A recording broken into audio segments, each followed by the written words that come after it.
अस्सलाम वालेकुम, कैसे हैं आप? उम्मीद है आप अच्छे होंगे। आज हम बना रहे हैं चिकन पॉप्स और ये बहुत ही आसान और मज़े की रेसिपी है।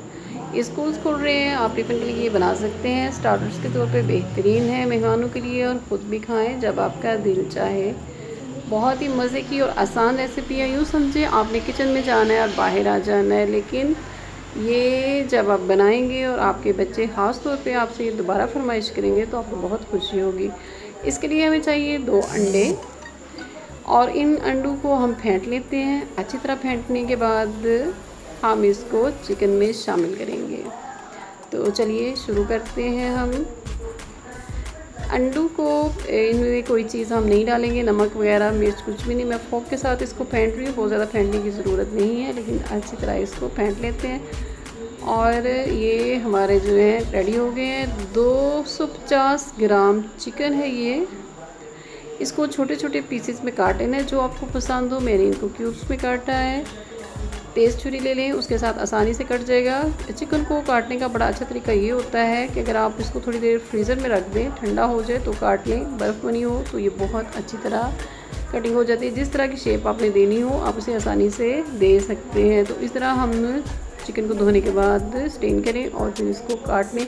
इसमें लेकिन पानी बिल्कुल शामिल नहीं होना चाहिए, क्योंकि अंडा इसमें हम डालेंगे तो अंडे की वजह से इसमें हमें पानी की ज़रूरत नहीं रहती। 250 ग्राम चिकन के लिए 2 अंडे मीडियम साइज़ में बहुत ठीक मकदार में रहेंगे।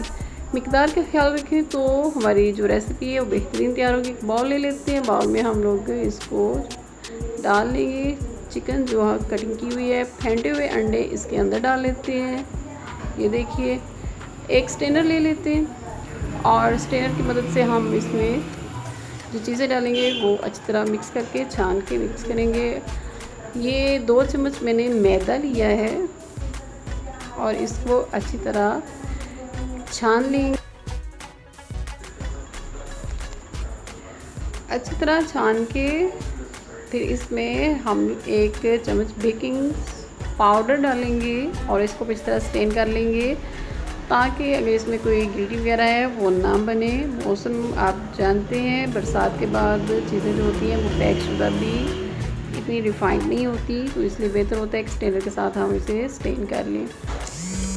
अब इसमें डालेंगे नमक डाला मैंने इसमें हस्बे ज़ायका, और 2 चम्मच जो है इसमें चाट मसाला डालना है, और कोई स्पाइस की समझी इसमें हम शामिल नहीं करेंगे। ये चाट मसाला है, बाज़ार वाला पैकेट वाला चाट मसाला, वो इसमें डाल लेंगे और फिर इसको अच्छी तरह मिक्स कर लेते हैं ताकि ये इसके अंदर जज़्ब हो जाए।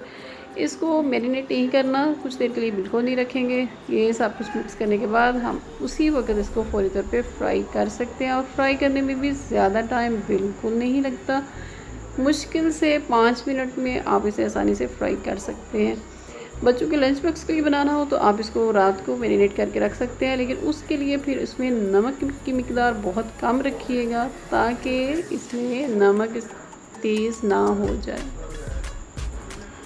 आधा cup cooking oil fry pan में डालिए। डीप फ्राई पैन ले लें थोड़ा सा खुला सा, और इसमें हम इसको आसानी से फ्राई कर लेंगे। ये थोड़ा गर्म होता जा रहा है, इसको चेक कर लेते हैं। थोड़ा सा इसमें डाल लेंगे। ये एक मज़े की रेसिपी है इस लिहाज से भी कि जबकि अब इजाज़त नहीं है कि बच्चे जो हैं वो कैंटीन्स वगैरह के लिए नहीं खुलेंगी, ना ही अवेलेबल हैं, तो बेहतर यही है कि आप बच्चों को घर में बना के दें। ये हमारा रेडी हो गया। अब इसमें थोड़ा सा एक पीस डाल के चेक करते हैं। जी जी बिल्कुल हमारा रेडी होता जा रहा है। हाँ जी, बनने लगे। अब हम इसमें सारे पॉप्स जो हैं वो डाल सकते हैं। ऐसा ऐसा करके इसको आराम से डाल लें। फ्लेम बिल्कुल मीडियम रखिएगा, ज़्यादा तेज़।